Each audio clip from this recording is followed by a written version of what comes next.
आज आहे ना खूप जास्तीची इच्छा झाली की कोरा चहा प्यायचा आहे. आता कोरा चहा तर खूप जणांना आवडत नाही, पण जसा मी बनवते ना तसा जर बनवला ना तुम्हाला पण तो प्रचंड आवडायला लागेल. चला मग पटकन आवरून घेतलं माझं आणि किचनमध्ये पळाले. आता ना कोरा चहा बनवताना त्याच्यामध्ये फक्त 2च गोष्टी आपल्याला जास्तीचे ॲड करायचे आहेत. चला तर बघूया. सगळ्यात पहिले लिंबापाशी गेले आणि लिंबाचे 2 एक छोटे छोटे नाजूक नाजूक पानं तोडून आणली. आणि हो, आता लिंबाच्या झाडाजवळ आलेच आहे, तर आमच्या 3 वर्षापासून वाढत आलेल्या झाडाला फायनली लिंब लागली. त्याचा आनंद काहीतरी वेगळाच होता आम्हाला. त्यानंतर पटकन पळाले आणि गवती चहाच्या झाडाजवळ गेले आणि गवती चहा तोडला. गवती चहा आणि लिंबू जर कोऱ्या चहाला वापरलं ना, अरे बापरे, त्या चहाची टेस्ट आणि घरभर येणारा वास लगेच लक्षात येतो. कोरा चहा उकळतोय घरामध्ये, इतका ऑसम लागतो ना, म्हणजे मला तर खरंच प्रचंड आवडतो असा कोरा चहा करून पिलेलं. तुम्ही पण एकदा नक्की ट्राय करा आणि जर तुम्हाला आवडलं तर मला नक्की कमेंट करून सांगा.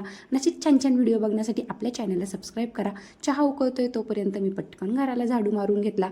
झाडू मारून होतच तोपर्यंत मस्त माझा चहा उकळला होता. आता असं वाटतंय बोलण्यापेक्षा जर तो चहाचा स्मेल तुम्हाला फील करावता आला असता तर नक्की केला असता.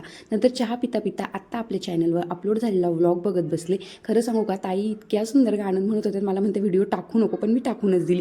नंतर झाडं दिसायला जितके छान वाटतात तसेच फळं देतात ना, तशीच त्यांची काळजी घेणंही गरजेचं असतं. नंतर अंगणाला पाणी मारलं, तसंच छोट्या छोट्या पोरांना ओलंही केलं बाहेर.